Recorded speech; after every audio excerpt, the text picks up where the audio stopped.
सबसे पहले मैं ये बात साफ़ करना चाहती हूँ कि जब मैं कहती हूँ कि कानून को इस विषय पे यूथनेशिया के विषय पे ऑब्जेक्टिवली सोचना चाहिए, तो उसका क्या मतलब है। कानून जो है किसी एक पर्टिकुलर इंडिविजुअल के लिए नहीं बनता है, एक क्लास ऑफ पीपल के लिए बनता है। तो वो एक सब्जेक्टिव पर्सनल एक्सपीरियंस के बेसिस पे बढ़ना इतना ही मतलब बन ही नहीं सकता। वो सब्जेक्टिव पर्सनल एक्सपीरियंस के बेसिस पे कैसे बनेगा। जब वो एक क्लास ऑफ पर्सन के लिए बन रहा है तो उन सारे लोगों को ध्यान में रख करके बनेगा। और इसीलिए मैंने इन सिचुएशंस पे मैंने कुछ कैटेगरी सोची है। काफ़ी सारी कैटेगरीज हो सकती हैं इसमें। और इनफैक्ट कोर्ट ने पार्लियामेंट ने इसके ऊपर बिल भी बनाया है, हालांकि वो बिल पास नहीं हुआ है टर्मिनली इल पीपल के लिए। तो मैंने क्या इसमें क्लासिफिकेशन किया है, वो एक है कि जो पर्सन सीवियर ब्रेन इंजरी से सफ़र कर रहे हैं। ब्रेन इंजरी जो है वो उनका एक स्कोर होता है, मोटर स्कोर, जो कि उनकी मोटर कैपेबिलिटीज़, मूवमेंट की जो कैपेबिलिटीज़ होती है, वो अगर उनका M5 है, या अगर ग्लास्को-कॉमा स्केल है जो कि उनका लो है, उस केसेस में अगर या दूसरे पैरामीटर्स अगर नीचे चले जाते हैं, कुछ समय बाद डॉक्टर उनको हॉस्पिटल से डिस्चार्ज कर देते हैं। बट इसका ये मतलब नहीं है कि वो पूरी तरीके से ठीक हो गए। क्या वो अलाइव है? हाँ। क्या वो कॉन्शियस हैं? ज़रूरी नहीं है कि वो कॉन्शियस हो। वो अनकॉन्शियस स्टेट में भी कई बार घर भेजे जाते हैं और उनको प्रॉपर रिहैबिलिटेशन या हेल्थ केयर सपोर्ट सिस्टम नहीं मिलता।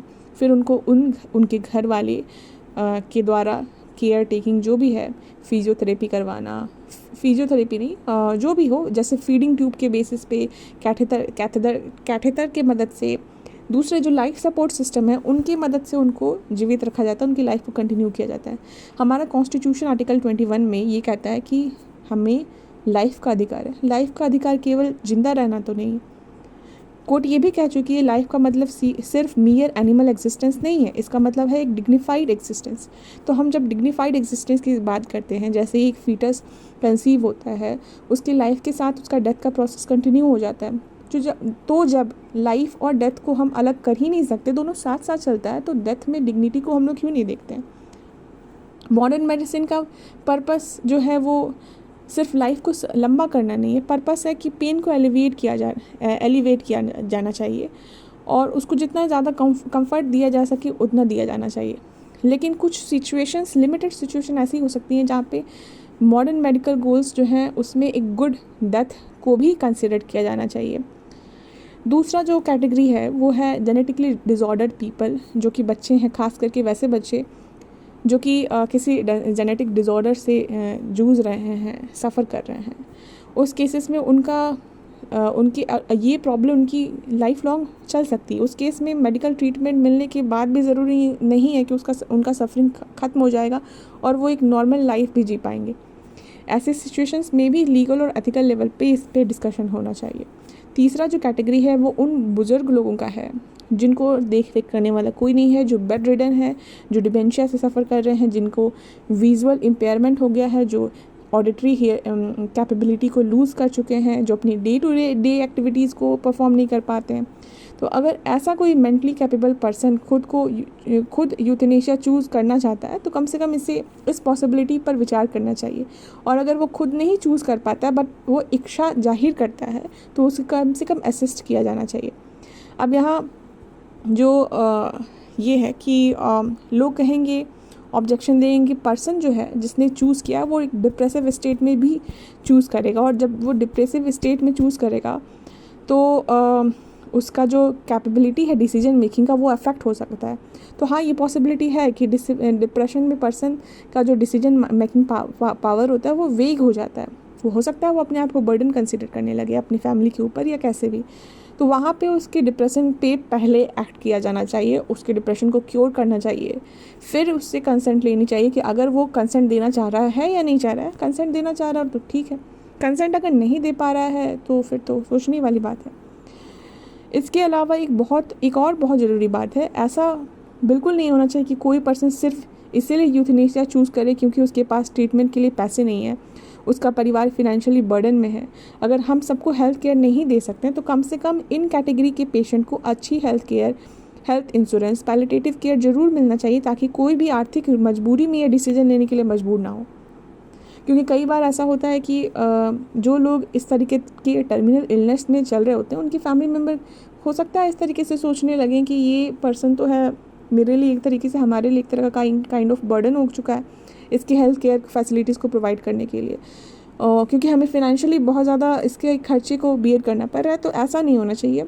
स्टेट को देखना चाहिए कि उनको हेल्थ केयर फैसिलिटीज़ प्रोवाइड की जाएँ, ताकि वो इस डिसीजन को मजबूरी में आकर के नहीं लें। और अगर डॉक्टर को एक्टिव यूथनेशिया देने में लीगल एक्शन का डर रहता है, तो उनके ऊपर एक इंडिपेंडेंट मेडिकल बोर्ड या कमेटी होना चाहिए जो हर केस में प्रॉपर स्क्रूटनी करे, ट्रांसपेरेंसी रखे, अकाउंटेबिलिटी हो। अगर वो प्रॉपर ड्यू प्रोसेस में यूथनेशिया को, जैसा लॉ ने बनाया है, इसलिए लॉ का रिक्वायरमेंट है यहाँ पे, अगर उन्होंने एक प्रॉपर ड्यू प्रोसेस में लॉ को फॉलो किया है, ताकि तो उन पर कोई प्रोसिक्यूशन ना लगे, वो प्रोसिक्यूट ना हो, तो इस तरीके से लॉ का मिसयूज़ नहीं होना चाहिए।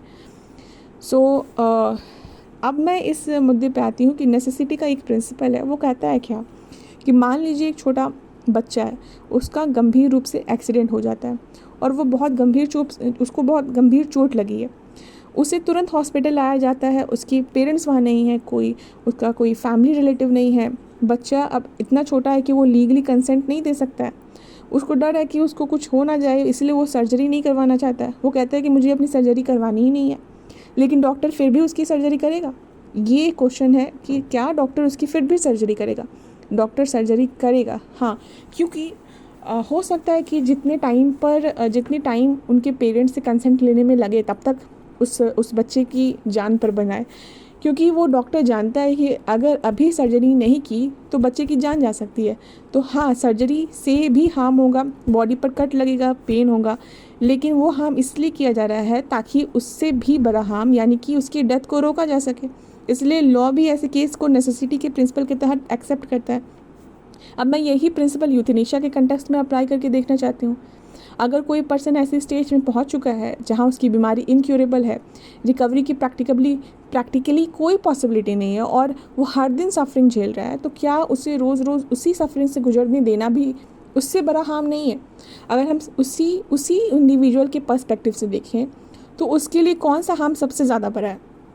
उसकी डेथ या उसकी लगातार चलने वाली असहनीय सफरिंग? यहाँ मैं एक बात साफ कर दूँ, मैं एब्सोल्यूट ऑटोनॉमी की बात नहीं कर रही हूँ। मैं ये नहीं कह रही कि पेशेंट ने बोल दिया और उसी समय यूथनेशिया दे दी जाए। फैमिली की भी इसमें रोल होनी चाहिए, जो उसके सबसे क्लोज फैमिली मेम्बर्स हैं, उसकी अंडरस्टैंडिंग और कंसेंट भी होनी चाहिए, क्योंकि आखिरकार इस डिसीजन का असर सिर्फ पेशेंट पर नहीं, उसके परिवार पर भी पड़ता है। हमें अपने सोसाइटी में ये भी देखना चाहिए कि अगर कोई इंसान बहुत लंबे समय तक किसी गंभीर बीमारी से लड़ रहा है तो उसकी डेथ हो जाती है, तो लोग अक्सर यही कहते हैं कि चलो कम से कम उसकी तकलीफ़ तो ख़त्म हो गई। यानी सोसाइटी भी कई बार सफरिंग के एंड होने को कंपैशन के साथ देखती है। एक और पॉइंट है इसमें कि अगर कोई टर्मिनली इल पेशेंट है जिसकी रिकवरी की कोई उम्मीद नहीं है, तो डॉक्टर उसे पैलिएटिव केयर देते हैं, पेन किलर्स देते हैं, सेडेटिव्स देते हैं, कई बार उसको डीप स्लीप में रख देते हैं ताकि धीरे धीरे उसको पेन महसूस ना हो और वो धीरे धीरे उस कंडीशन में उसकी डेथ हो जाए। तो मेरा सवाल ये है कि यही पेशेंट अगर कॉन्शियस है, अभी मेंटली कैपेबल है, खुद अपने बारे में डिसीजन ले सकता है, तो उसको कम से कम चूज़ करने का ऑप्शन क्यों नहीं मिलना चाहिए? क्योंकि पैलिएटिव केयर में भी डॉक्टर एक पॉजिटिव मेडिकल एक्ट कर रहा है और एक्टिव यूथनेशिया में भी डॉक्टर एक पॉजिटिव एक्ट करता है। अगर दोनों सिचुएशंस में पर्पस सफरिंग को कम करना है, तो फिर दोनों में इतना बड़ा लीगल डिफरेंस क्यों है? यही सवाल है।